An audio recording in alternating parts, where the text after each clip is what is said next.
Friends, I know that this time is typically the time most of you arrive home and you need a bit of a time to get ready. We have nearly 1/4 of the workshop participants here, but still expecting that the registered ones will join. We may remain patient for about 1 to 2 minutes more. Stay tuned, please.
I wish it's a good time to go without delaying further.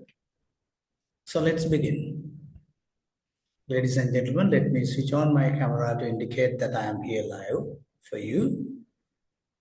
I'll keep my video on until I finish my half of today's presentation.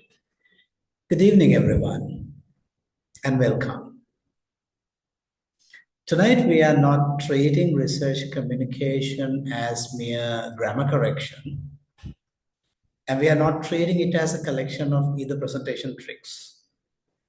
We are asking a more demanding question tonight. That is, can another person recover the scientific meaning we intend at the precision the situation requires. Quite simple. Our question is so demanding because going beyond grammar correction and presentation tricks, we are going to look at whether someone else who reads our story as research can recover the scientific meaning we intend at the same weight and at the same precision we expect them to understand. So, ladies and gentlemen, across the next 2 hours, please keep one small piece of your own research close to you. It might be an abstract, or rather a few sentences from a proposal you wrote, maybe one claim, one figure, or one presentation slide. We will return to these artifacts repeatedly once and again. I'm inviting you to keep them closer to you. All right. So, what is tonight's journey? We will move through a single research communication journey.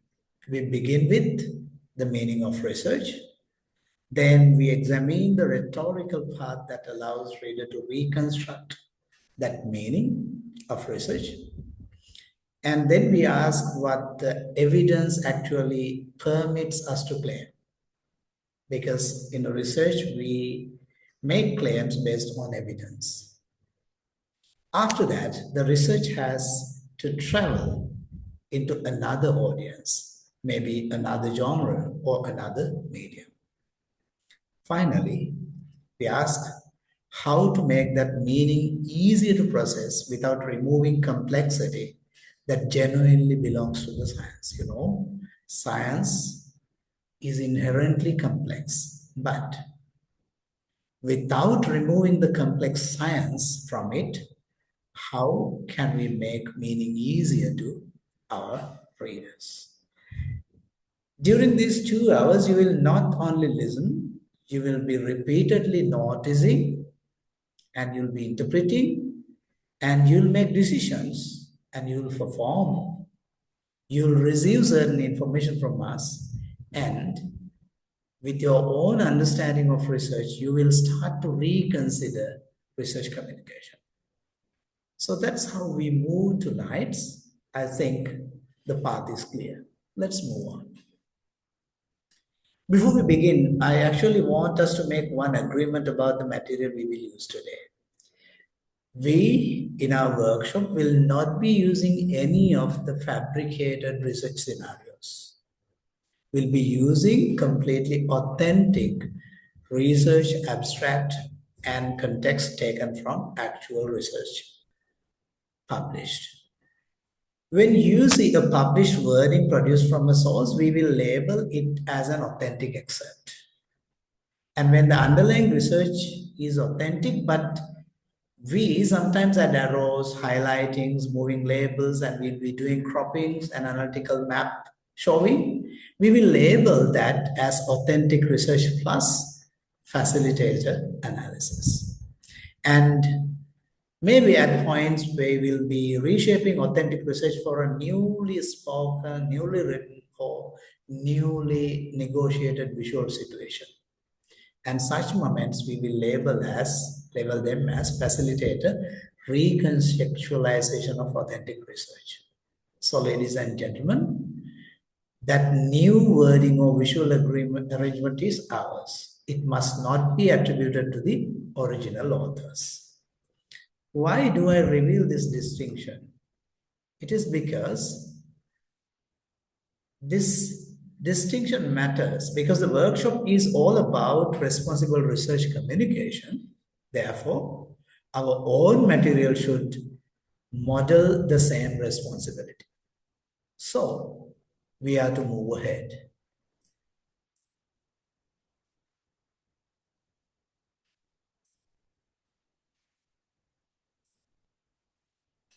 So, what is the central and governing framework we are going to use tonight? The framework we will use tonight is CLEAR, C-L-E-A-R. C asks for the core message in any research, And L asks about the logical path it follows. And he asks for evidence and what evidences can give birth to what sort of claims. And A asks about audience and the medium, while R is about readability and precision. But please do not hear those 5 letters as 5 different writing steps. Clear is a diagnostic. You do not have to begin with C every time. That distinction will become especially important at the end of the workshop. So let's look at how we will work tonight.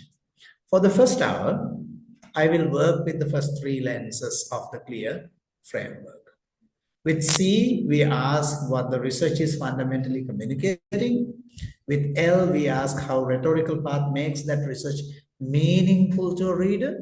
And with E, we ask what the evidence permits us to say and where that permission stops.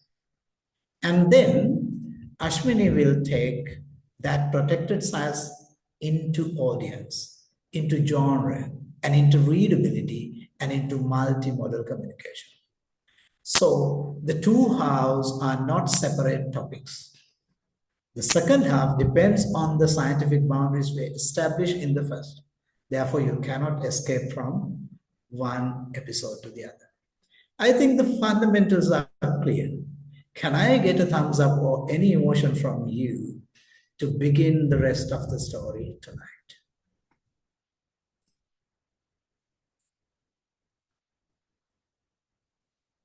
Thank you, friends. Thank you, friends. Thank you. All right, let's move on.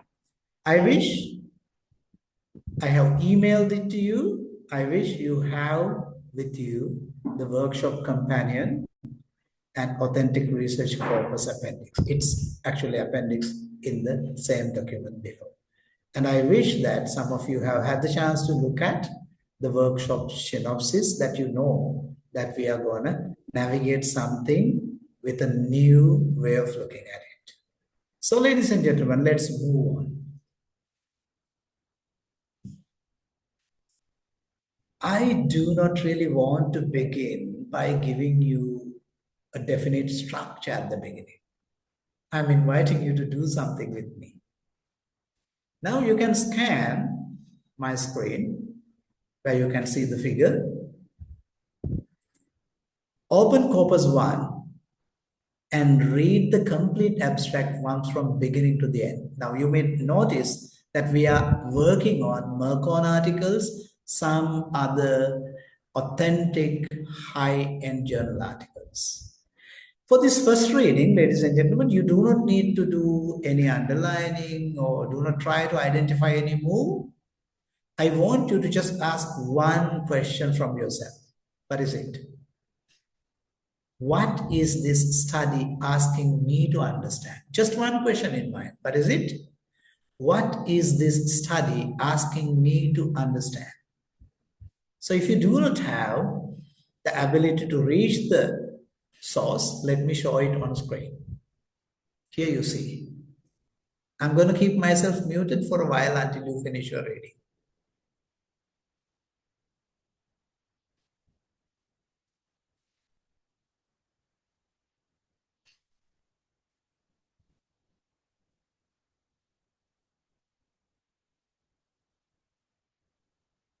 All right, just one question, what this study is expecting me to understand. Got it? All right, my dear friends, let's move on. I think we can hurriedly move on. Why? We don't ask a big question. We simply ask what this study expects me to understand. All right. Now, you have read it very fast, asking answer for one simple question. But this time, I am inviting you to read it again. But this time, you are reading it as a reader who is examining another researcher's communication decisions, not anything related to the study, but researchers' communication decisions. I'm not asking you to find five compulsory sentences, but I'm asking you to recover five kinds of information from your reading. You see, what problem creates a reason for the study? What does the study actually do? Where or under what conditions does it or do it? What evidence will allow the researchers to evaluate what happens? And finally, what larger value or contribution does the abstract ask us to see? If one sentence performs more than one of these jobs, that is perfectly possible. We are analyzing rhetorical work, not filling a template. Now, friends, I wish that you are working with the companion. While you're doing this second time reading, I invite you to feel complete this recovery area in the companion. You're reading the abstract for the second time, answering these questions.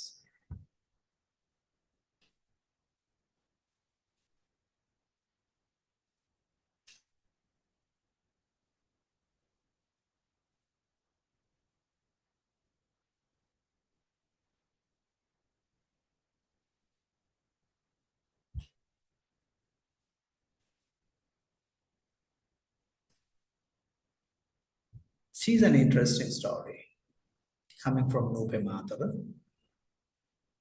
a Sri Lankan story, and the published article.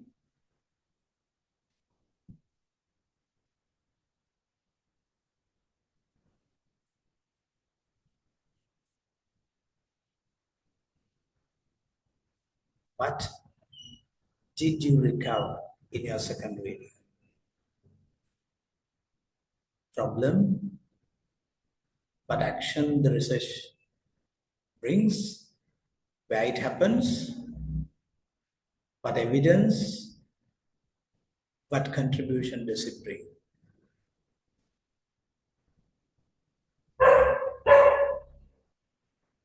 I think it's good for us to do a sort of engaged examination of what you have done. Let me assist you. Well, now we can reveal the architecture of this abstract. These are our facilitator labels. They are not labels proposed by the original authors. Keep that in mind. The abstract actually begins from the difficulty of fixed time control under variable urban traffic conditions, right? Then it introduces the adaptive AI comparison, which places the study at Nupe Junction in Matara, identifies the simulation environment and traffic scenarios, and makes queue delay, queue length, and travel time visible as performance indicators. Only after that does the broader implication becomes meaningful. The point is that not that every abstract should follow this route. Now you see, it started with problem and then the action, then the boundary, moving to evidence focus and then to implication. Never ever think that this is not a route that every abstract should follow. Just find it. The point is that we can recover a communication center and see the information that allows that center to become interpretable. We are looking at a simple abstract published in MERCon. Now you see, authentic research informs the reader something, and there is a core in the research which first touches the reader's mind. So, Notice that everything in the abstract is equally important, but everything is not equally central to the research message it brings. Nupe junction matters, yes. And Vism matters, yes. The four traffic scenarios matter. But if I ask you what this study is fundamentally doing, you probably do not begin by listing software and scenario names. This gives us an important distinction between the core message and the conditions required to interpret that core responsibly. Friends, when I use words such as problem, purpose, evidence, and value tonight, please do not hear them as universal four-sentence abstract formula. They are questions that help us recover the communication center of a piece of research. So, keep in mind that sentence and sentence polishing is a must that you should do towards the end, but the research message exists before everything else. If your research message is clear, and if you define it, then the polishing of sentence and rest can be done later on. So the message here is the research message exists before the polished sentence comes to the surface. So ladies and gentlemen, here we are. Now, we are going to do something slightly different with this new abstract. This time I'm giving you a little more time. In the previous case, now you know when the image is there, you can scan and open it, or else you can refer to the worksheet companion on which you have the link where you can open the abstract. We are going to do something slightly different with this abstract. In the previous case, we asked what information constituted the core research message. But here, we asked what information constituted. Here we ask, I want you to pay attention to sequence. Please open Corpus 2 and read the complete abstract once from beginning to end. All right. For the first reading, do not identify introduction, method, or results. Do not underline any transition words. Simply notice whether each new idea feels as though it has a reason to arrive. When you finish, hold one question in mind. What does the reader know now that makes the next sentence worth receiving? Now remember, you're reading the abstract sentence by sentence, asking from you how nicely your writer prepares you to receive the next information coming in next sentence. Read the abstract, keeping that in mind.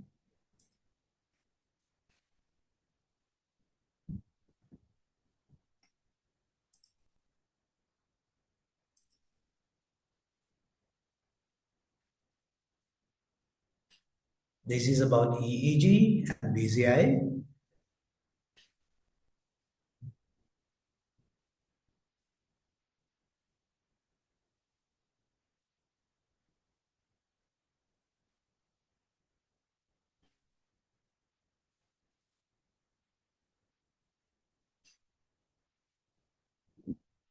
This time you are reading an abstract as its sentences open you with a path. They are not a set of separate sentences. They are actually steps of a ladder, bringing you from bottom to the top. In each sentence, you are climbing up a ladder of information.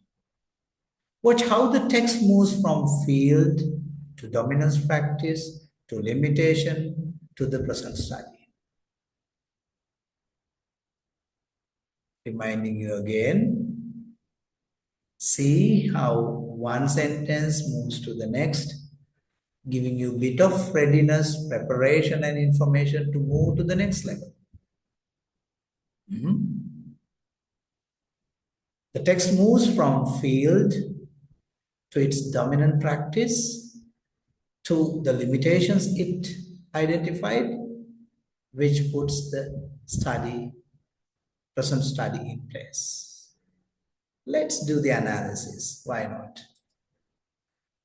Now, I want you to stop thinking about sentence structure and instead follow your reader. Now you are getting into the shoes of your reader. The abstract first places us inside a research field. What is the field? Then it tells us something about the dominant way that research has been conducted. And then it creates a difficulty. All right? And then a response to the difficulty has emerged. But that response does not close to the problem. Another limitation appears. The abstract then narrows further until a particular human consequence becomes visible. Only after that does the present study arrive. So our sequence is not simply what does sentence foresay. The more useful section is what have sentences 1 to 3 made sentence 4 possible to me. Let's read what our findings are. Now we can name what we have just experienced. Do not take this as something authors suggested us to do, but this is actually the facilitator's analysis, right? This is a facilitator analysis of a published abstract. Read. It is not a structure proposed by Athapattu and his fellows, right? It is certainly not a 10-step formula for writing a BCI abstract even, right? Okay. Now notice how the research space contacts. We begin with BCI as a field. So we identify EEG, which is on BCI as a field. All right. Then the focus narrows to synchronous practice. That produces a problem. You see, what is the problem? Self-based BCI appears as a response, but challenges remain. The abstract narrows again to motor imagery, and then to the difficulty that motor imagery creates for individuals with severe paralysis. Oh my God, human difficulty. That produces a more specific research space for non-motor imagery. Now you see, only now does the present study feel rhetorically necessary. This is why logical progression is much more than adding words to combine them, such as however, therefore, and consequently. Now you see, these words can do something, but for those words to do something, there has to be a clearly organized idea moving from known to unknown, to a limitation, to a gap where your research could be properly fixed. Those words like however, therefore, and consequently, they can signal relationship, but they cannot manufacture a relationship that the research reason has not established.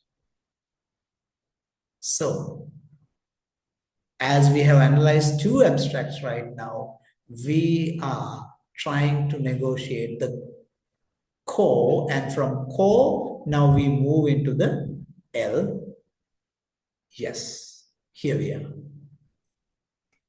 So what if the study arrived later? Now imagine this particular BCI study, test it in this way. Let us test the principle rather than simply accept it. Imagine that after introducing EEG-based BCI, the authors immediately tells us that they are investigating non-motor imagery for visual object control. Do you find any immediacy for bringing it? Would that sentence necessarily be grammatically incorrect? No, it is not incorrect. Is it scientifically false? No, not.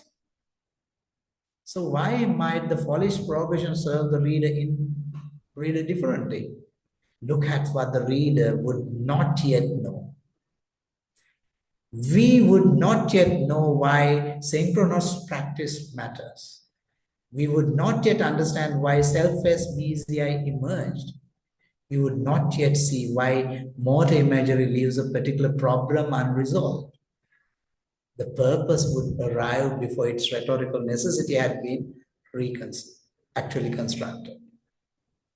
So, dear ladies and gentlemen, logical path, therefore, is not about delaying information for stylistic effect. It is not about delaying. It is about managing information dependency. One information depends the next, so that your research is organized in such a way that one information leads to understand something further and then to the next level, and so on you are climbing the ladder.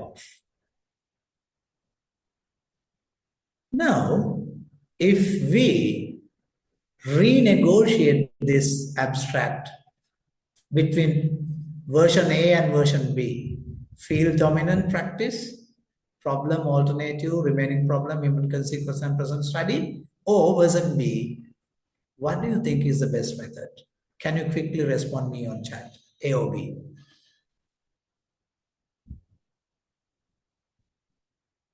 Friends, what version do you think is better? Just to see whether you're with me.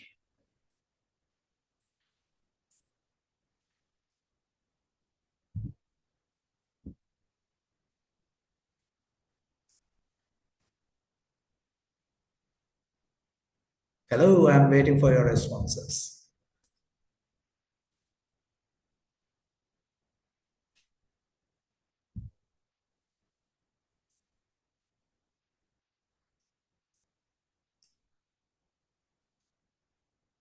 Thank you, Desh. Thank you. Some of you preferred A, all right. All right, the idea is clear. Rhetoric, rather language engineering, can actually do smoothing of the sentence or the abstract. But before the language engineering comes, information flow from known to unknown to limitation to the need of the study and so on is a must that should be established all in its first place. All right, my dear friends, let's move on without delaying here. Thank you for your responses. There is another conclusion we need to resist.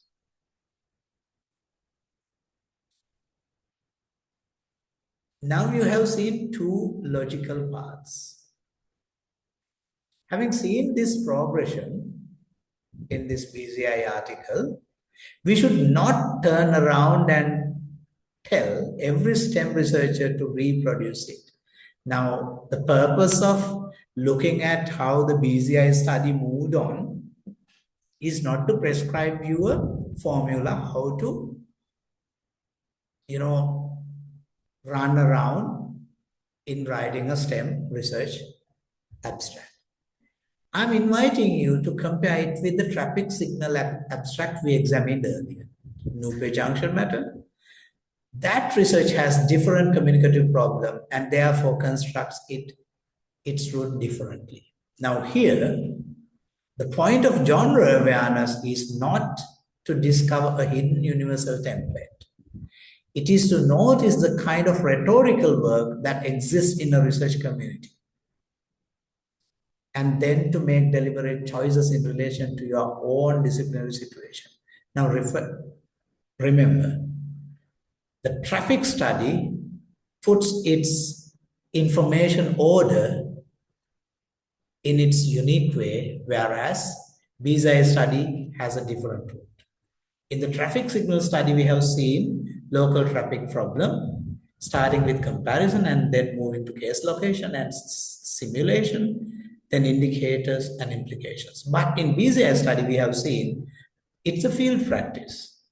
We started with limitation and then response, and then the residual limitation, and then a human consequence, which complicated the scenario further, and then the research gap leading to study and results. So you see, different research require different information paths. So logical path is not a fixed path that one can actually determine as the logic path. So each study has its own logical path that is convincing to the reader, that is easy for the writer to communicate with the reader. Therefore, never expect one logical path for STEM research writer. Now it is time for us to take your reader's path. Now take the first 3 to 5 sentences of your own current research text. Now I invited you to take your own current research, right? You are not invited to edit the language yet, but beside each of your few sentences, write the rhetorical job you believe it is performing. Now here in previous examples, we have seen certain rhetorical jobs each sentence has got. Then ask something more demanding. What has the previous sentence made this sentence possible to me? Now, when you're moving from one sentence to the other, the previous sentence should make something possible to me in the next, which means each sentence is scaffolding you to the next level. Finally, look for two possible problems. First, is anything arriving before the reader has a reason to receive it? Now, this is a critical question. Before the reader has a reason to receive it, do not jump into it. Second, is any background continuing after it has already done enough work? Now, when you decide on logical path, none of these should occur. What are the two things that should not occur? If you pause something before reader wants it, that is a problematic thing. And if a background is continuing to describe further, when it is done its job, it is something unnecessary. Quite simple.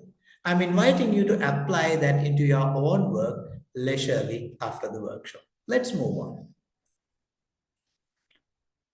So we are moving to another step. What is it? Before judging the claim, we want you to find the evidence. We have just been thinking about how research constructs a logical path. Now, I want us to change our reading purpose. I'm inviting you to come back to the traffic signal abstract from corpus 1.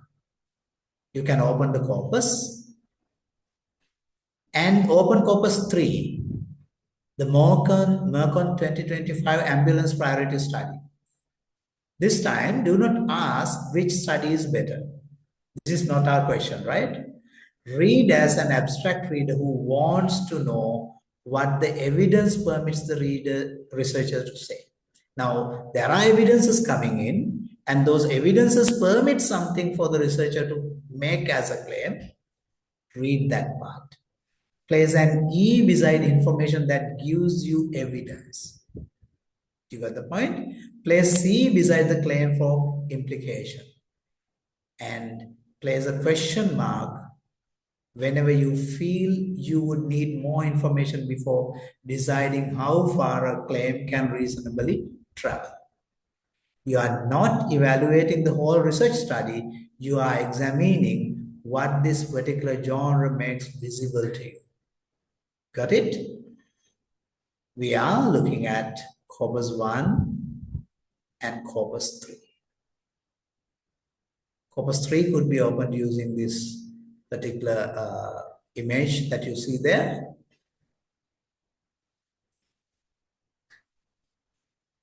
I'm going to help you while you're doing it. Corpus 1, which sets in Nupe Junction, Mathura, is the case study location, all right. Micro simulation was carried out using PTV Vizim.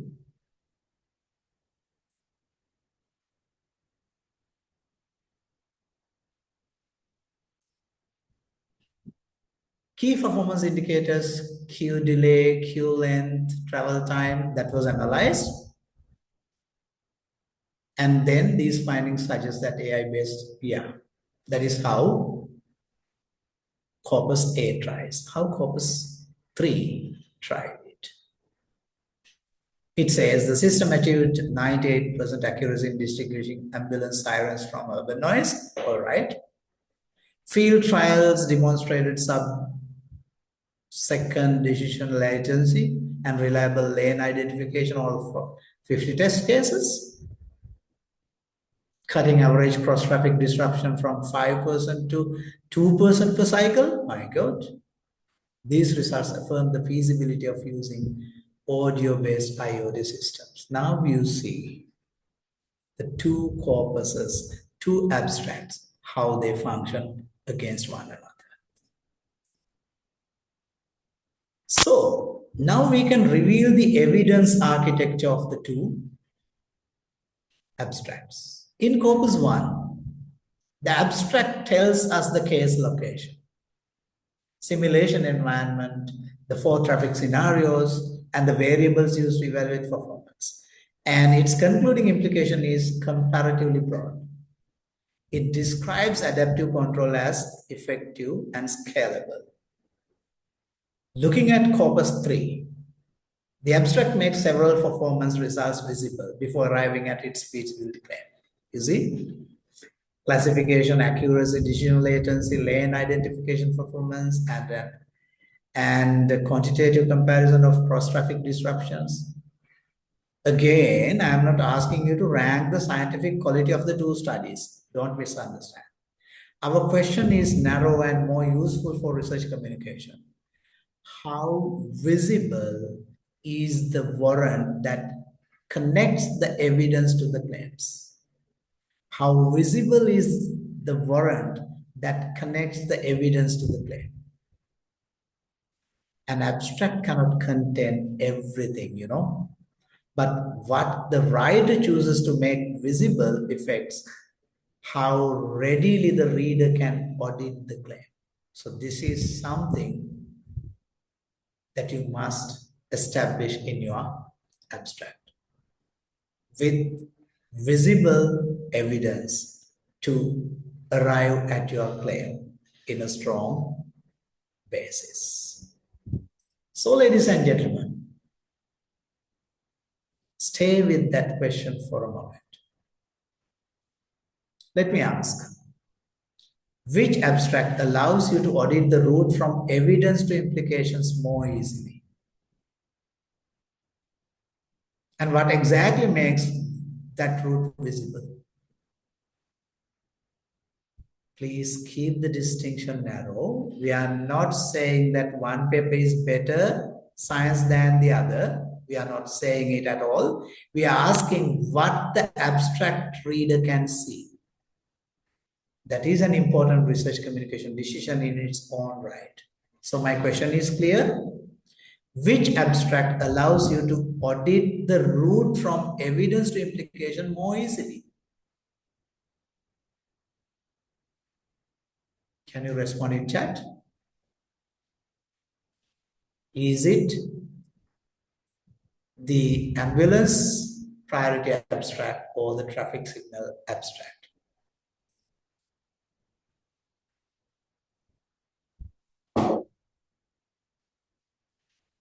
Which made easy for you to audit the route from evidence to implications easily.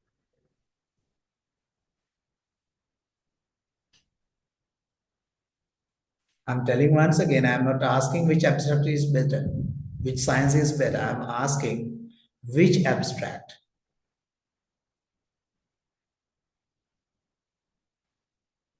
audit easily the route from evidence to implications. Friends, which one? Easy.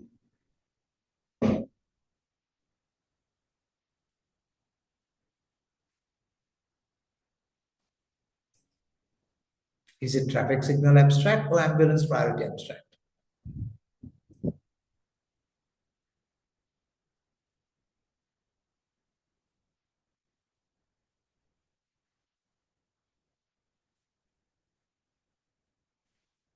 My dear friends, I'm waiting for your response. You are probably making your judgment.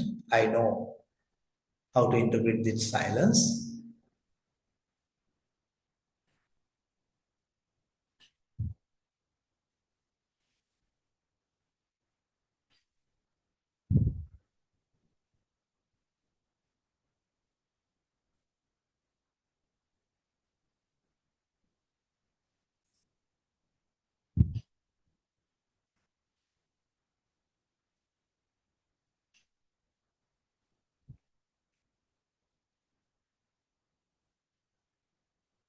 Is it a tough task?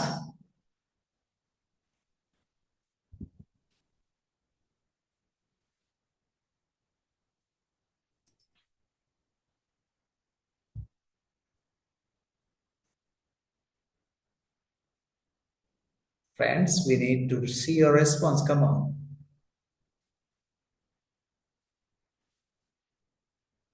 Do not worry about second question. Hmm? Just say me which abstract allows you to audit the route from evidence to implication easily.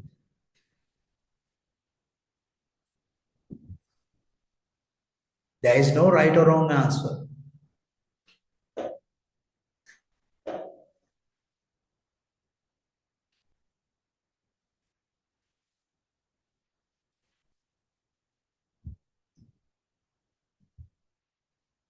Traffic signal, all right.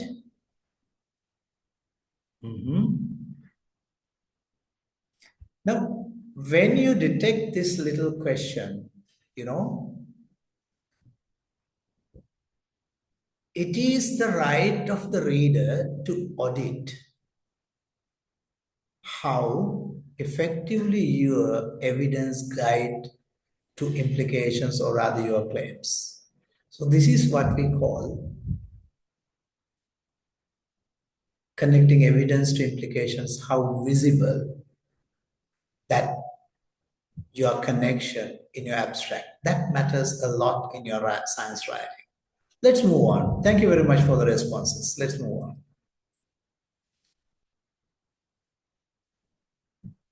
Now, if you are looking at the two abstracts that we have shown in MERCon symposiums, they actually showed us evidence visibility. Now, I want you to look inside the study where we can see the transition from data to interpretation more closely this time. Wang and Tang's work on 2,750 tunnel images, they conduct cross-validation where we are beginning, yes, we are coming into a new, yes. They conduct cross-validation and report a mean average precision value approximately 0.858. Those statements are close to the level of study condition and result. Then the discourse moves. The authors interpret the model as providing better performance. You didn't read it, right? Now,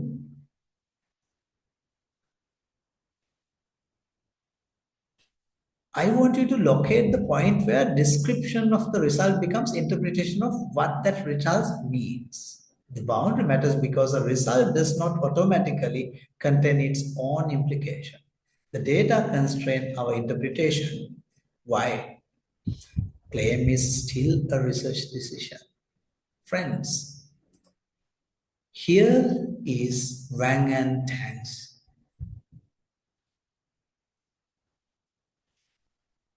excerpt. Please read through. Please read through.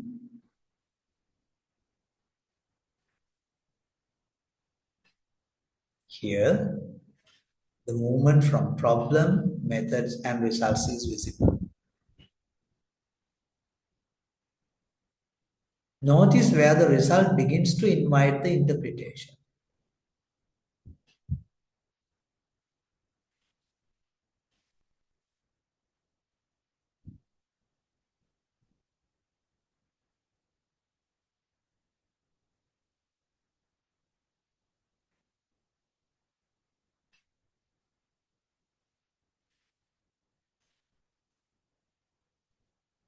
Assuming that you all are fast readers, I wish you all are making your note.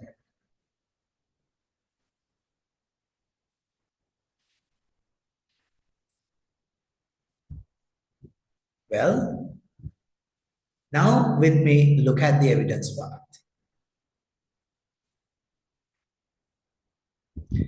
We have the study conditions. We have the reported performance. We have an interpretation of what that performance means for small crack detection. And we have a reported drawback. Does naming the limitation cancel the result? It doesn't. The limitation tells us where the result should stop traveling.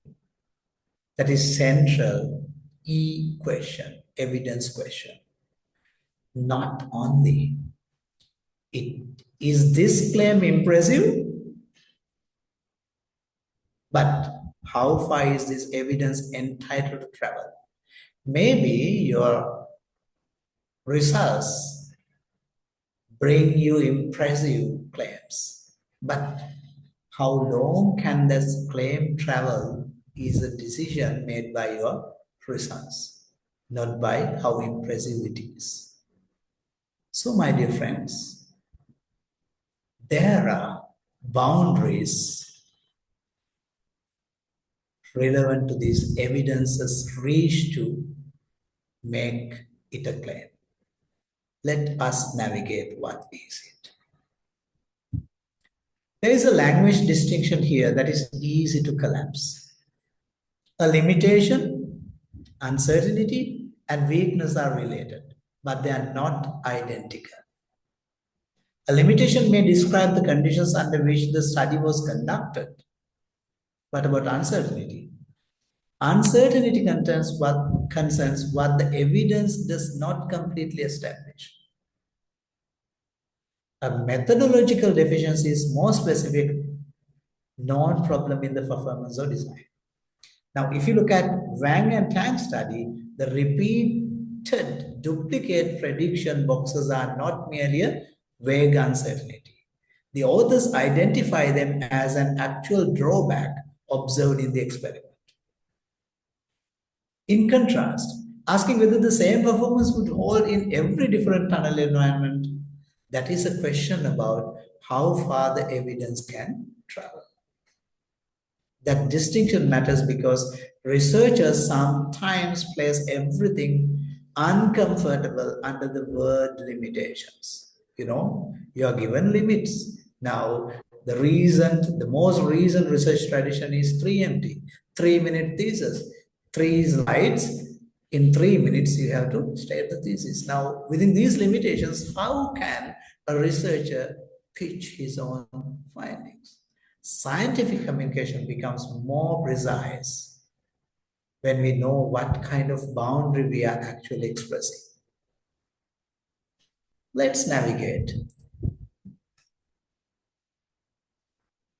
Researchers sometimes hesitate to state uncertainty. You know why? Because they worry that uncertainty will make the research paper weak.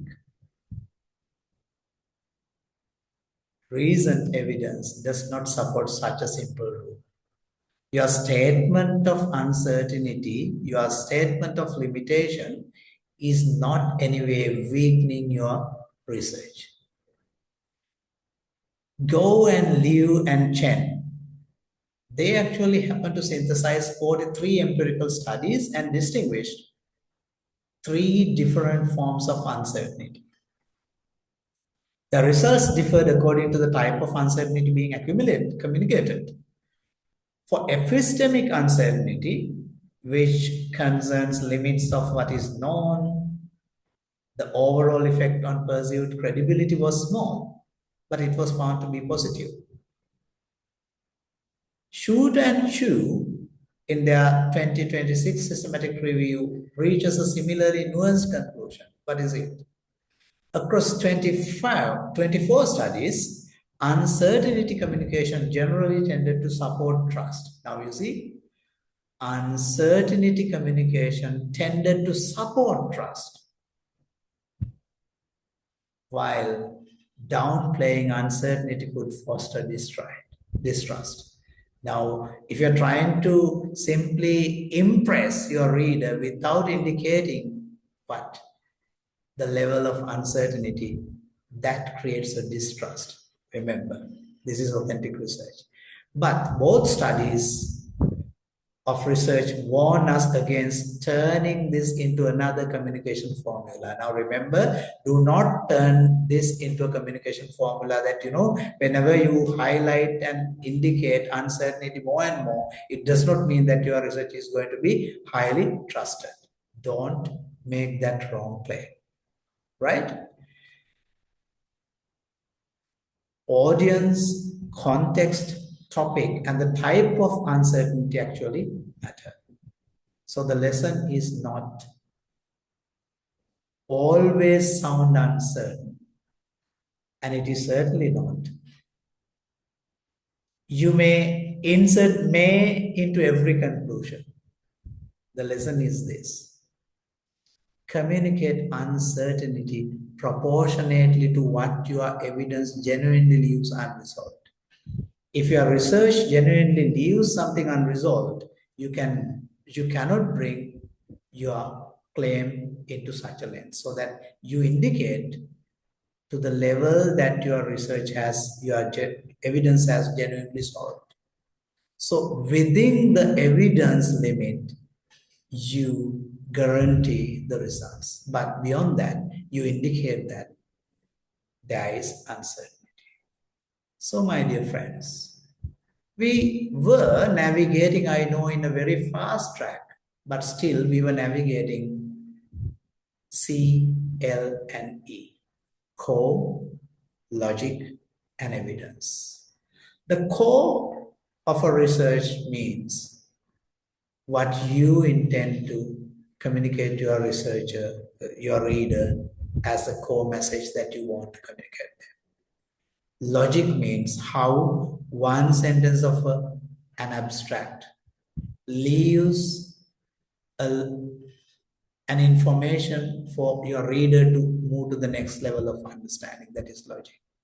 And evidence means when you make a claim, your evidence must be supporting it. And if there is any uncertainty, that should be indicated. So those limits are becoming little by little a norm of distinguishing your research communication reaches the reader. Let's move on and see what comes in the next half. Now take one genuine claim for your own research. Now I'm inviting you to do this as a habit of your own right now. If you already have your results, use a results discussion or conclusion sentence. If you are in the proposal stage, all right, use a claim from your literature. First, remove the polished sentence from your mind for a moment. Then, write what you actually observed, what you actually measured or compared or established. Then, write what you are currently asking the reader to believe from that evidence. Follow it. Let me repeat the first. Remove the polished sentence from your mind for a moment. Right? Now write what you actually observed, measured, or compared or established. You wrote it down. Then write what you currently asking your reader to believe from that evidence. Then third, identify the boundary. Under what conditions does that claim hold? What remained untested? What is remaining uncertain? Or what is remaining context dependent? Only then make the communication decision. Should the claim be retained as it is? Should it be narrowed? Is it qualified? You have to take these decisions there. Only after that decision you made, then only we should drop into the language editing. I wish you are getting me. Words such as suggest, may, indicate, and phrases such as under the tested conditions are useful resources when you indicate them. But those expressions like, such as, indicates, under the tested conditions, do you think that these words alone create responsible science? They do not. They express an evidence judgment that can researcher has already made. So evidence judgment that you brought into your writing is the first thing. Language is the next thing. Let me bring my part of the workshop all together now. We began asking the clear formula with C. There we ask what this research fundamentally communicates. That is the core. And in L, we examine how rhetorical part of your writing makes the research meaningful to the reader. And with E, we have now asked the evidence, what our evidence permits us to say, and where that permission ends. What is the limit that we can perfectly position our claims? That gives us something important before research changes genre or audience. The next episode is that we now know what must be protected. The evidence should not change because the audience changes. The uncertainty should not disappear because the communication becomes shorter. And the scientific relationship should not become stronger merely because we want a more impressive presentation. But many other things can change. The entry point can change, the terminology support can change, the ordering, examples, emphasis, mode, these all can change. So the question I would like to hand to Ashwini is this. How can we adapt the root into the science while protecting the evidence that makes it science? Madam Ashwini, I wish you are there. Yeah, Friends? so yes, so can you just move the slides because it's easy for me if you move the slides. Not remove, I mean, can you share? All right. I'll move the slides, certainly.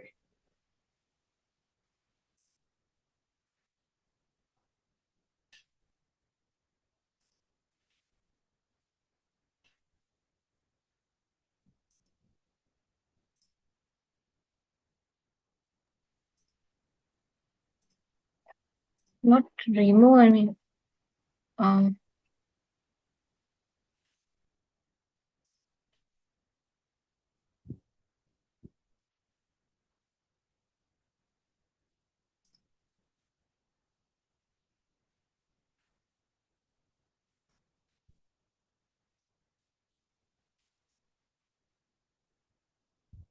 I wish it's clear. Is it, ma'am? yeah, it's Shall clear. Yeah, it's clear. And okay, so hello everyone. So I'm Ashwini, and I will be taking you through our workshop in this second hour. And so as Sir Prasanna told, he entered with a question. So the answer lies like how we can tailor your research message to the audience. I mean, we do not get the same audience in every time, but how to tailor the core research idea or the message that you are giving into tailor according to the audience. So now we have considered, like now in Mr. Prasanna's session, we had considered that research is like saying something. And also we have to guide the reader through the meaning and guide the reader through the meaning and also the evidence, evidence also. So now, so in the slides, it's mentioned as two communicative entrances. So what happens when the research has to travel? Now the same research may need to appear in an academic article, a conference, presentation, conversation with another engineer, or an public-facing article, or even a single presentation style. So since this communication situation changes, we also have some decisions to make as the researcher. So now on the screen, you can see two representations of the same research study. So you have the QR codes. If you can open the two articles using the QR codes. So one is the academic article. If I read the article, one is the article by Mahojabi and colleagues published in the journal called Communication Materials. Right. So the other article, the other one is a public-facing account produced through MIT, that is a research institute. So now just look at the two passages, and I don't want to decide which passage is the best, but I want to simply say that one passage is technical and the other is into more layman language, or the more simple language that we all understand, right? So yeah. So now how does each research bring its reader into the same research? So here, so and if we go now, this is the academic version. This is the first version, that is the academic version. So now I'm not going to read every word on this slide, but I have that because you have the text in front of you. So now we can notice its entry route, like how it comes to the how this passage starts, right? So it immediately it jumps in the first two lines. It jumps immediately into the scientific problem. Like we are told that cement production contributes substantially to greenhouse emissions, and then we encounter clinker substitution, like so, and those go on. So very quickly we meet another problem. While we are reading this article, conventional substitutes such as fly ash and slag face supply cancer. So after that, the first thing is they immediately say the scientific problem, and then the research method enters. So it says that large language models are used to extract information, and academic literature, machine learning methods are used to evaluate all those things. And the method is given right in the next section. So like, and also the text does not include like long explanations about clinker reactivity and why those particular materials matter, because this genre allows the authors to assume, like because the audience who are reading this paper in the journal already knows what's happening in their discipline, and they are well educated about the trends, techniques, concepts, all the theories about that genre. So going by simpler terms or going into definitions of the technical terms also is not needed. And in the other slide, we can see the authentic public-facing span. That is now we are communicating the message into a more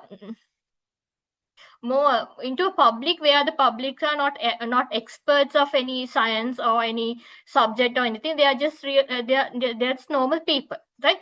So now here, when we enter in the passage, we begin with a whiteboard, and there are researchers in a laboratory, and then they are given a practical question: how can we reduce the amount of cement in concrete in order to reduce costs and emissions, right? So likewise, then the substitute materials are introduced, and then the reader learn that there's some kind of a problem, and then the writer says there are simply too many potential alternatives, and then AI enters. So the science has not likewise. Now here the flow is like in this passage. We now it is like moving from from the beginning to the end. By the end, the reader has actually some kind of gained something that has changed quite significantly in their knowledge, right? And that is it. And so it's like the writer is narrating something like a story, asking questions and giving a, like in the first half they are giving a small situation likewise, and this is very creative, right? This is very creative as because normal people can't understand too many text with lot of jargon, technical words, theories and everything. But here again the passage is very like a right, like it is like even reading like a fairy tale or something, right? It's very creative. And we can go to the next slide. So now A in CLEAR. So I am here to explain A and R. So A is so yeah. So we are looking at what is A is audience, right? So A stands for audience, and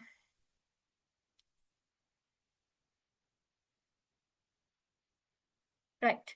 So A stands for audience, and we'll reveal the two routes, academic route and the public route. Academic route is, now as I told you, you can just go through the article.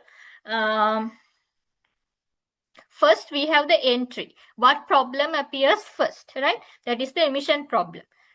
Second, we come to an assumption like now there's a problem, and what could be the answer to this into this problem according to our guessing and the reader, the knowledge the reader has. Then we have support. The reader is given some additional explanation, and fourth, significance. The writer says why this research matters, right? So yeah, and if we go to the public route, uh, yeah, assumption, support, significance, and again the public route is quite different. So if you like, I would can you just tell me about the two different? Tell me a difference between these two passages. The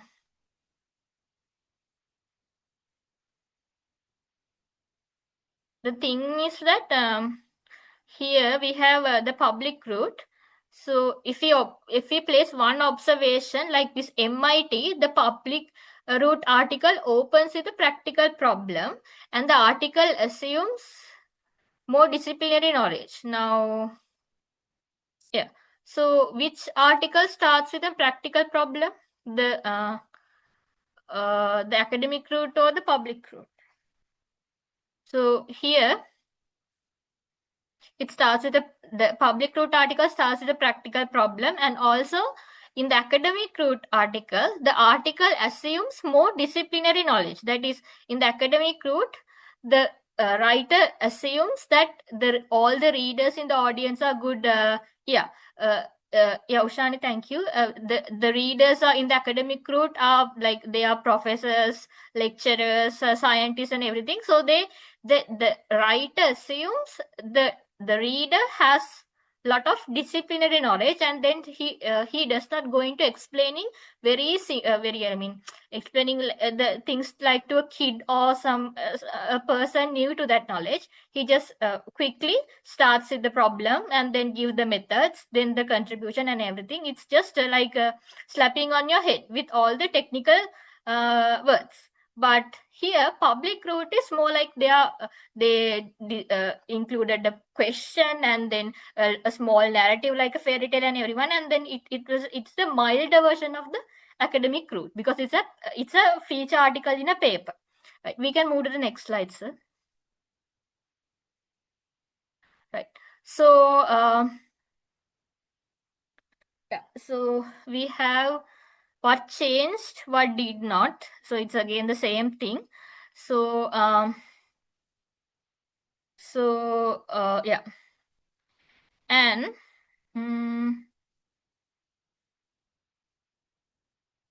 So what changed? What did not? I mean, when we compare these two things, when we adopt the research for another audience, we can change something, change some aspects, but also some aspects should be remain there or protected.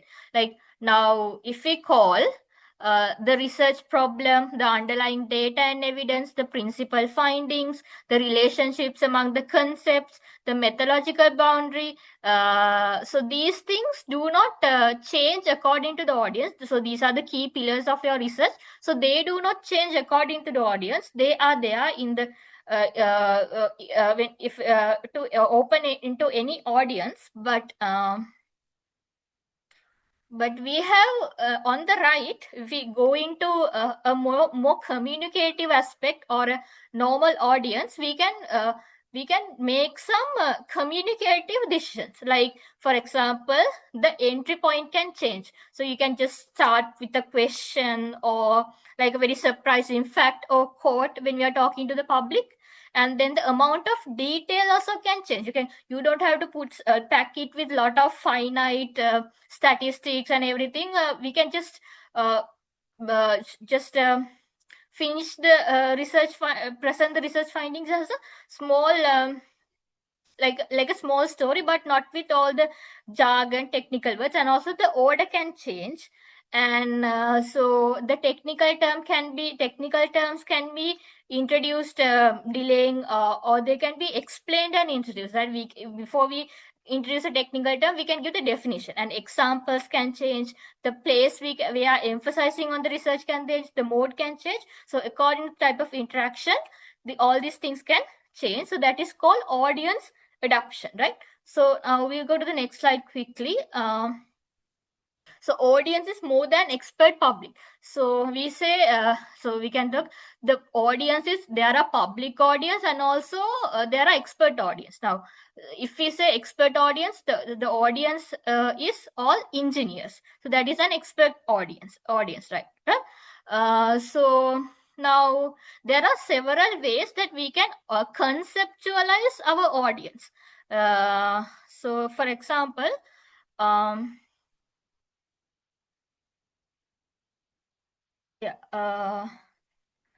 so audience, and then so some concern so we have to be concerned about the existing knowledge of the audience, their demographic, or like where do they come from and what they are doing. So are they here to listen to our research presentation simply to receive information, or to question us, or to grade us, or give marks to us or something? So do they require are they listening to our research presentation to make a decision or something? So it differs. So now the purpose of the audience also change, and so we can ask 4 audience situation questions. Like simply without asking who is my audience, you can try these 4 questions. Like first is, what can this receiver reasonably be expected to know? So we can just hypothesize what this receiver already knows. Now, if they are engineers, actually they have they have an engineering 4-year engineering degree, so they know the engineering basics, right? So likewise, you can hypothesize what the audience already knows. And also, second, we can ask, why does this information matter to them here? So why are they listening to our presentation or research message or everything? Why does this matter to them? And third, what might they need to understand, question, decide, or do? That means you can just emphasize in your research message what needs understanding, what aspect in my research needs questioning or something, what aspect of my research needs the audience to decide and do something for me, likewise. And finally, what kind of interaction does this particular situation allow? So now interaction. Now, if a journal article, there's one kind of, that is the written feedback is given. So if it's a live conference, again questions come from the audience. If it's a viva, it's a very different kind of situation. So yeah, so look at all these aspects and think of and they are informed to the audience research. Yes, so right, and we can think of one real audience for your work and what can they reasonably expected to know. Okay, I'm not doing the activity right now. And so genre changes more than vocabulary. So, I mean, we have to change our words according to the genre that we are presenting our research. I mean, now, like if a journal, they give us guidelines, and yeah. So we can say they change the organization of the message. They change grammatical structures. They make different lexical choices. They change content selection. Yeah. So likewise, so if you are now if imagine like if you are going through 4 situations: abstract paper, conference presentation, conversation after the presentation, one slide within that presentation. So each of these 4 situations require different communicative decisions. Now the thing is that we have to tailor our message according to these 4 situations, but you have to remain all the main facts of the research, and also you can change how you present the message to the audience, right? If we move to the next slide, so yes, this is a very interactive activity. So up to this point, so we have been imagining audience. So now I want to make the audience real. So imagine that you have just finished presenting at a conference, and a researcher from another engineering discipline approaches you and asks, so what are you working on, right? So you have about 25 to 30 seconds. What would you say, right? So yeah. And so what would you say? So you do not try within that 20 or 30 seconds. Please do not try to compress your entire research into 30 seconds and tell to that engineer. So, but your task is to give that person an entry to the research. I mean, you can just introduce your research to that engineer, right? Take about 20 seconds, and okay. Now you can like mentally prepare that opening. The Zoom chat option is opening. So I want you to try something through the chat. Write 1 or 2 sentences that would form your opening. Imagine the person is technically educated but outside your exact specialization. If you can, I will give you 1 minute to type your entry into the research section. I mean, it can be 2 or 3 sentences. Like you have to introduce your research to an expert who is not in your discipline.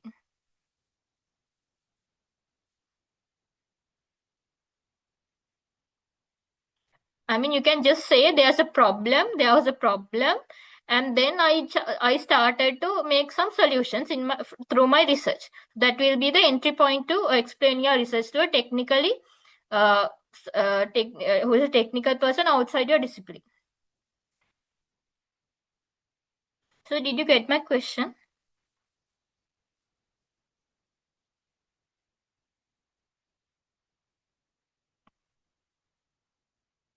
Right. Sandhani says yes. So you can just type in just 2 or 3 sentences.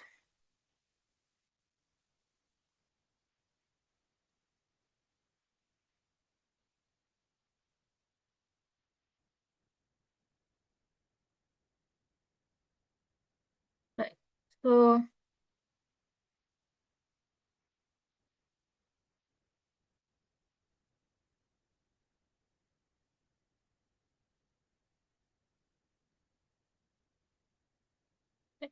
see, you can just work on your sentences.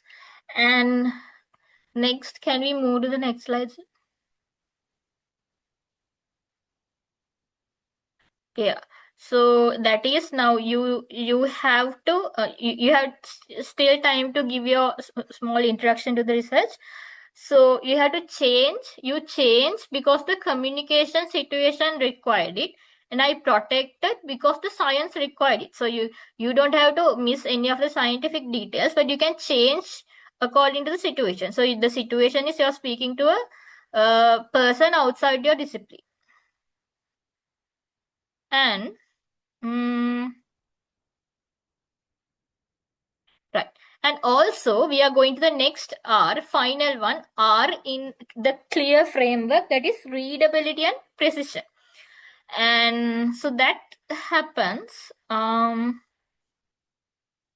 So now some person, like many of the supervisors or our editors of journals, they sometimes ask us to remove the jargon, and you can they simply say to remove the jargon and make it simple to audience, right?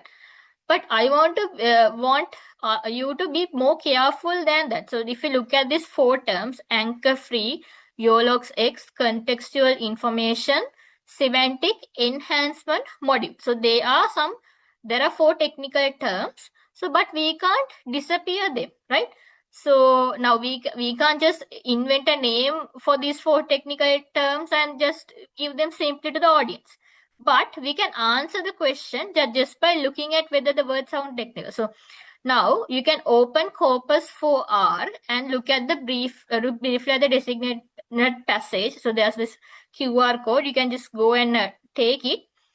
And now imagine, now if we remove a technical term like the 4 terms, saying that they are difficult to understand by people, we remove the necessary scientific precision, and then we do not have improved readability. We have actually done we have lost information, right? So the first R question is, what complexity is necessary? Like, once you can't just remove the scientific technical terms, they also have to be added, but the unnecessary technical terms can be discarded out of the paragraph. So you can go to slide 40. Yeah, so now you can see this terminology in context. So the terms are describing the actual architecture of the detection system. And also they are not decorative technical vocabulary. They are the most essential technical terms to describe the architecture of the detection system that is discussed in this article. And also they distinguish particular mechanisms. So in order to clearly identify the different mechanisms used in this research, these technical terms are very essential. And also they describe how conceptual information is being used. And they distinguish anchor-based from anchor-free education. So the anchor-based, anchor-free education. So these are very technical terms, and they are the core message in our research paper. So you can't just strip away technical terms saying that we have to increase the readability. But now sometimes putting this technical term is the most precise and the most easiest way to communicate the concept to the audience. So if we go to the next slide, we can use 3 we can use we can go to the next slide. So so we can use some methods. We can use 3 possible decisions here: retain, frame, and the other one is so this is unpack, right? So retain, frame, unpack means retain, keep the term when it carries necessary precision and the audience can reasonably understand or work with it. That is, you have to retain the technical word. If the audience can understand and work with that technical term while reading the article, you have to keep that technical term. Frame is the technical term provide a functional frame means you can just not removing the technical, but you can actually now an anchor-free detector, you can just frame it like this: a detector that predicts target locations without relying on predefined anchor boxes. Like what you read is, you just described in one sentence what the meaning of anchor free detector and you framed it into the same sentence. I mean, instead of the word anchor detector, you use like 10 words to explain what the anchor detector is and included it in the same sentence. And unpack is different. That is, you have to use a diagram, or like you have to use a paragraph or something to explain the technical term, right? And if we go to the next question, next slide, so the jargon can feel explanatory, and so yeah, you can see this. Some person has did some research and then found that jargon generally reduce comprehensibility. That part may not surprise us. Okay. Thing is, when explanations, sorry. Yeah. The thing is that the problem is if this technical term carrying necessary scientific precision, or is it carrying the appearance of explanation? So the thing is that like when the explanations were incomplete, yeah. So this is about a research done by Cross and Lombroso, including 6,000 participants. So now they found that jargon generally reduce comprehensibility. That and also, I mean, they found that if we include a lot of jargon, they reduce the reader's level of understanding. And then they found another thing which is interesting. When explanations were incomplete, adding jargon could sometimes increase people's satisfaction with the explanation. And also, if the explanations are incomplete, if we add a jargon, that could like increase the people's satisfaction. I mean, they feel that this message is more clearly communicated if we use that research term. And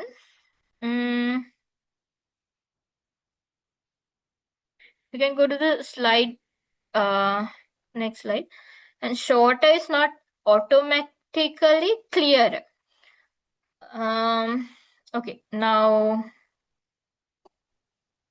if the thing is that it does not follow that the shortest least right. And now there's something like that. The shortest sentence is always the clearest. No, there's a norm in academic writing that if we like reduce a sentence into one single idea and make shorter sentences, it will be clear. But it also is a myth, right? And also there's a myth again that text with the fewest technical term is always comprehensible. That is also no. And the slide with the least information is the best slide. That is also a false. And so like our job is to identify what is necessary and what is unnecessary. So like it's the relationship between precision and processing. So our like we have to mainly like make a decision about what is unnecessary and what words are necessary. And right, we have the next slide we have given a figure. First view task. So you can open figure 8 from Corpus 4R, and for about 10 seconds you can look at it. You don't want to analyze it, but tell me at the chat, what did you look at first?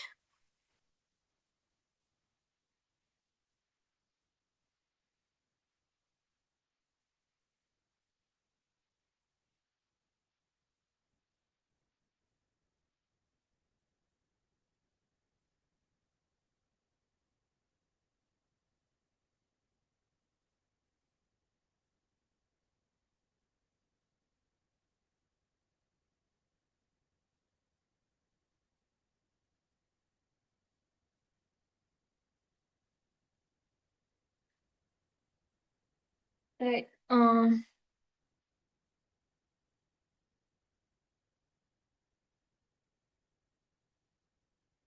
If we move to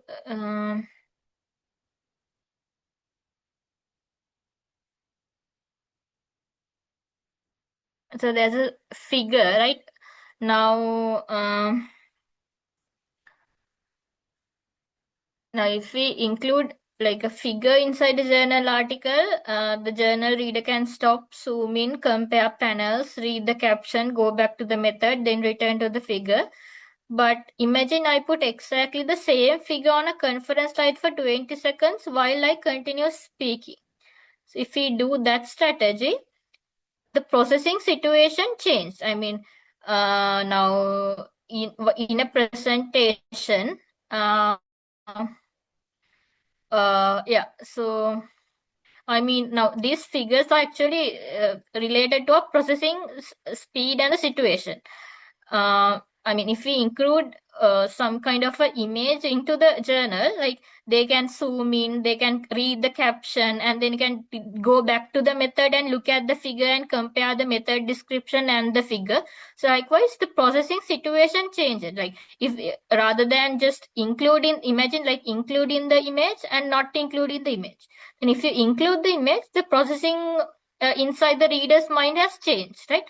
They like feel slow and then calm down, and they zoom in the image, and the image is named into certain things. They just try to locate the named components in the figure in the journal article, in the other sections of the journal article. Likewise, the processing scenario changes inside the mind of the reader from the way from the place we place the figure in the article, or according to those things, right? And yeah, so the journal reader is not a live audience. So there are some a journal reader controls time. Yeah, so now a journal reader, it's not live, and it can control time. They can pause, inspect, compare, read, return. So they are looking at the screen, listening to you, and yeah. So like this is a very passive person. The journal reader is a very passive person, but in live concern, it's very active. So again, the situation changes, and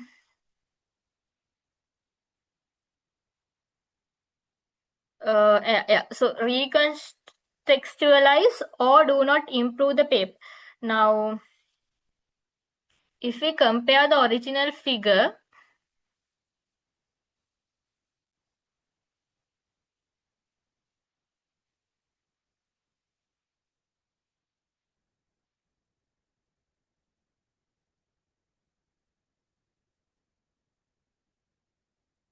yeah. So yeah, you can just go to the web, because and recontextualize, do not improve the paper, and we can move to the next slide. Yeah, so same principle appears to decorative elements. Now, these decorative elements are some kind of like, now the thing is that you can include some decorative elements into the slide or into the journal, into your article or something. But now the thing is that the task irrelevant decorative pictures can increase the cognitive load without improving task performance.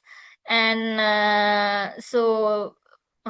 yeah, so I do not I do not say to use fewer visuals in your slide, but instead, if you are including a visual, you have to give every visual element an intellectual job. I mean, now if the image is there, what is it helping the audience? You have just ask whether does this image, if I place an image somewhere in the slide or your paper, what is it doing to help the audience understand my message more clear?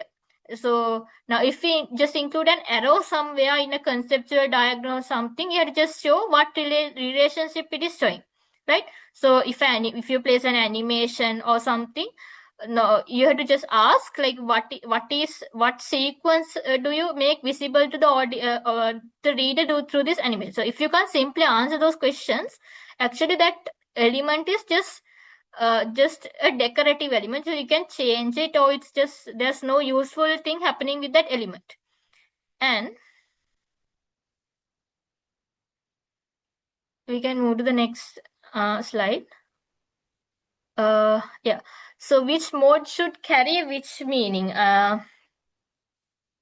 What is this? This is about no, we can go to the next slide, because this is about two papers compared. Yeah, so mm. So we can divide the communicative work. A common presentation problem is that the presenter, the slide text, and the visual are all trying to say the exactly same thing. Like that is it. Now, a graph on the screen. Now imagine there's a graph on the screen. So the graph shows the pattern. Now, if there's a graph, the graph should show the pattern only, and the paragraph that is below to the graph describes the pattern, right? And then the speaker reads the paragraph aloud. And so there are three modes doing most identical work. I mean, the graphs also show the pattern, and then the paragraph also just describe the pattern. Then the same thing is happened with the graph and the passage, the descriptive passage. So instead, we can divide the label. So you can say, now example, you can just use the visual for comparison or some kind of thing, and the on for comparison or something, or to include a process or something, and the screen text can carry some kind of a technical term, a numerical anchor, or a short label. So likewise, like the thing is that you don't have to like the figure and the description does not have to be the same thing. You can use the descriptive passage after the figure to communicate something that's not in the graph, right? And we can go to the processing auditing. So if we put the R together, take one small piece of your own research communication. Like it can be one paragraph, one explanation, one result, one presentation slide. So the thing is this, we have to check for 4 runs.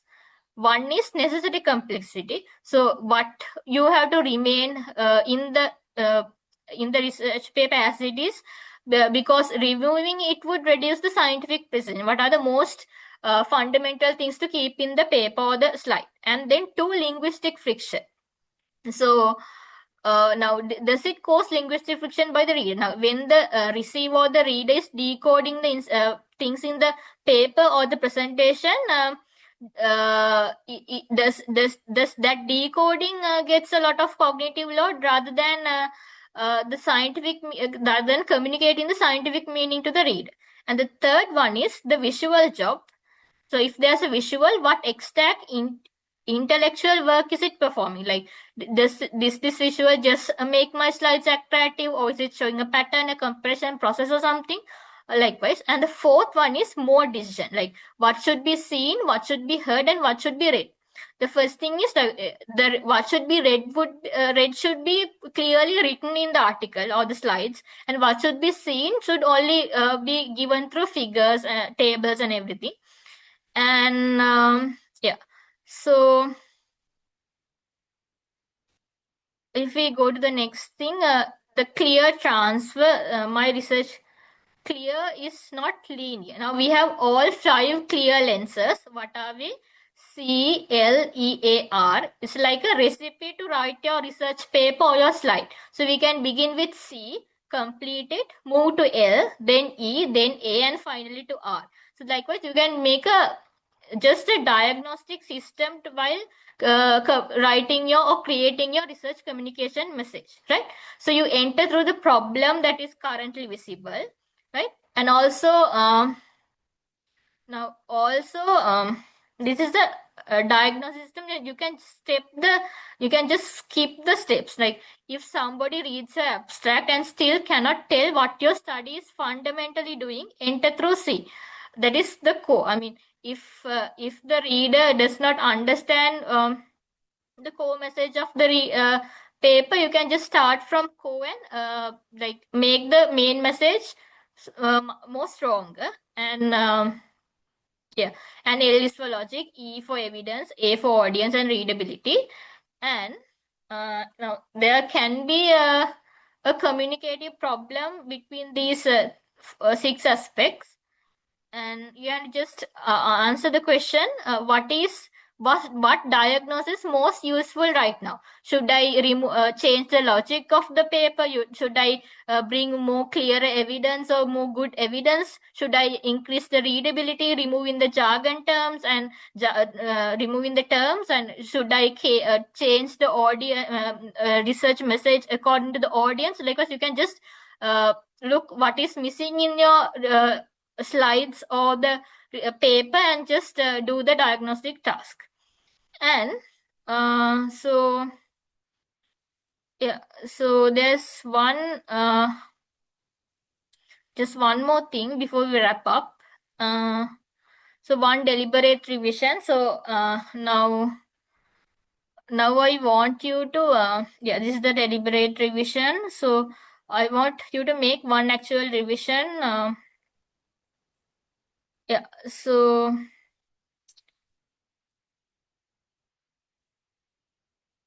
we can move to the next slide, sir, because the thing is, yeah, so we do not, this is small revision activity. What I think you want me to understand is, so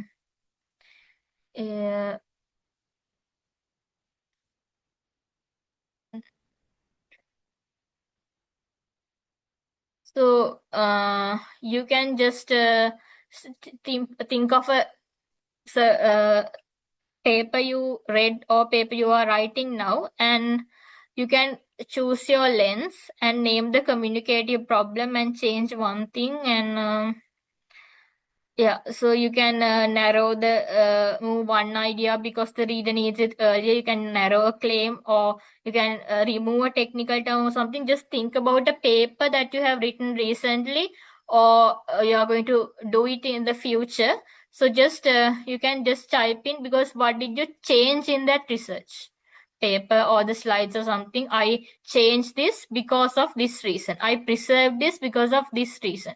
I removed this part from my research because of this reason. I preserved this part of my research because of this reason. Likewise, you can just, after this session, you can look at a paper you have written, or you're writing or editing or something. You can just think about what you have to change and what you have to preserve.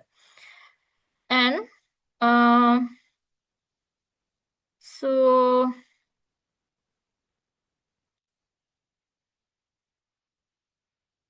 and here again, your intention is not evidence of reception.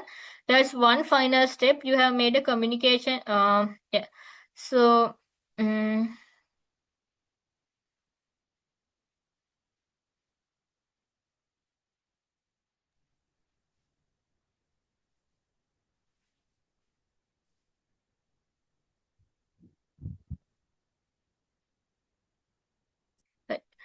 so here you don't have evidence of like you can, I mean, I don't want you to do this exercise. If we go to the final step or a clear research communication, we can move to a final slides. So research communication does not make science less sophisticated. So let me finish by returning into clear. So like this clear framework tells us to makes us easier to understand, evaluate, use and question scientific communication. So now, for example, C is for core. You have to ask what information that is core in our research and what is fundamental to communicate. L for logic. You have to construct a route for the research to flow from the introduction to the conclusion in the research paper. And evidence, you have to ask the reader to stop, look at our claims, and if we if we now when you make a claim, the evidence, there should be a evidence also to support the claim or like stop the claim. And audience, we have to we can change the route, we can change our style of mode, presenting mode according to the communicated situation. And R is for readability, as we can remove difficulty, remove the difficult elements of the paper or the slide in order to increase the readability to the audience. And so that's all for the clear framework. And Sir Prasanna, I would be happy now to include your comments to this audience. Thank you very much, Ashwini, for taking the latter, the difficult hour. Well, ladies and gentlemen, one thing that I want to add as a concluding remark is now you must have thought that the workshop is all about how to write research. No, it was not about that. It may be, you had a different expectation how to write one particular segment of your section of your research paper. But we actually we actually thought of a different way out. What is it? We thought of in which particular angles or dimensions can you look at your reviewer's comment, or rather your before you project your research into a person who is going to judge on it.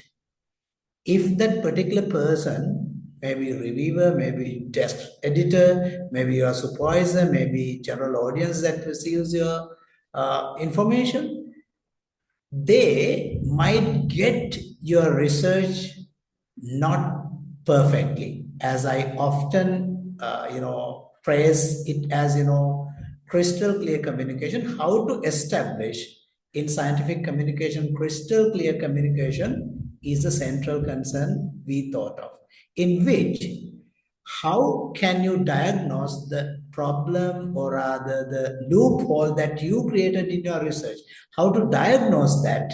This clear framework is going to help you. As Ashwini has correctly articulated, if you ask these simple questions from your own paper when it is done, from your own presentation when it is done, from your own news article written out of your research paper, once it is done, if you can look at them from these 6 different angles, whether the core is clear, which means whether the reader is informed of what must be, if your research comes with what must be understood. If you question that, you'll be able to question the core of your research. And if you look at how your research or other sections or sentences or paragraphs are organized from known to unknown, from what you present your reader incrementally to understand it, and then if you look at whether the evidence is supportive of what you are claiming as your final outcomes, and if you put whether your scientific terminology depth is sufficient for the accepted audience or the expected audience, and if you put your write-up, your presentation, or whatever your research prose through these 6 lenses, we expected, or rather we assumed, that your research could be made much clearer, fine-tuned, and made ready for your audience to receive. So that was what we expected, because within 2 hours, we wanted to actually give you a holistic look at how you can refine your research writing. So that is what I wanted to add towards the end. And I would love to hear from any of you if you have got any questions to ask before we wrap up it for the end.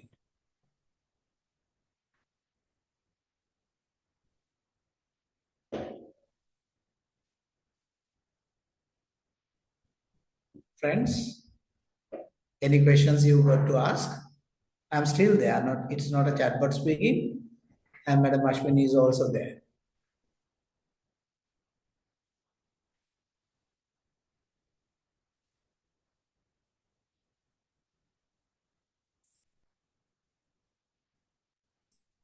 I'm sure you have a lot of questions.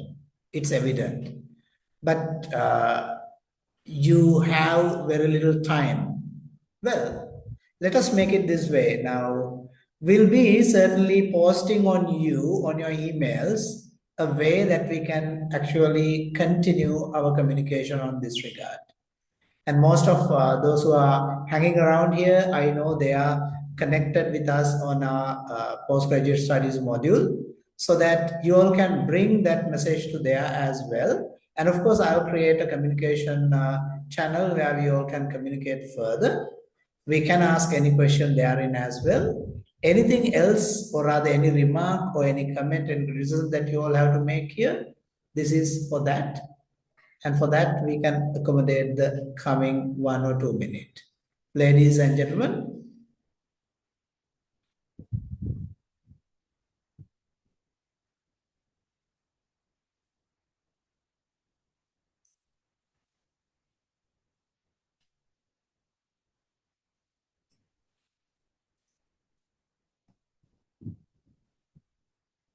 I do not know what this pregnant silence indicates.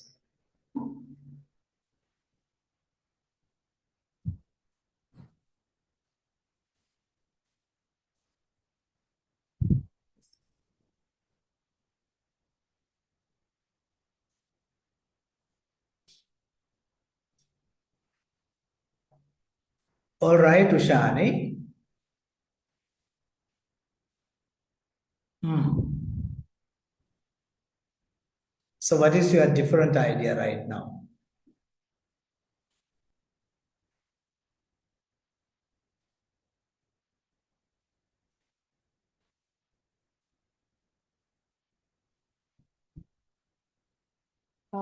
So can you hear me? Yes, of course. Go ahead.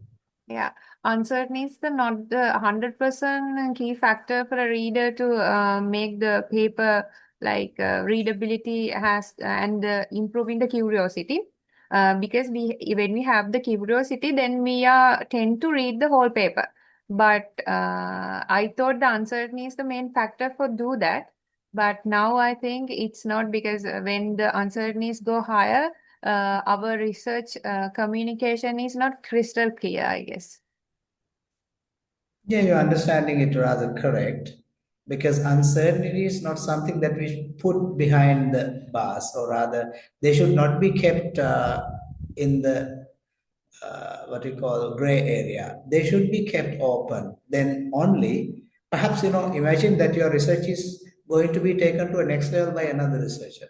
Without knowing your certain limits, how can one bring it, to the next crystal clarity?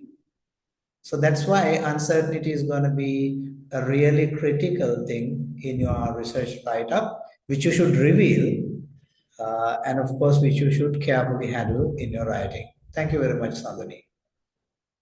Ushani. Any other views, my dear gentlemen?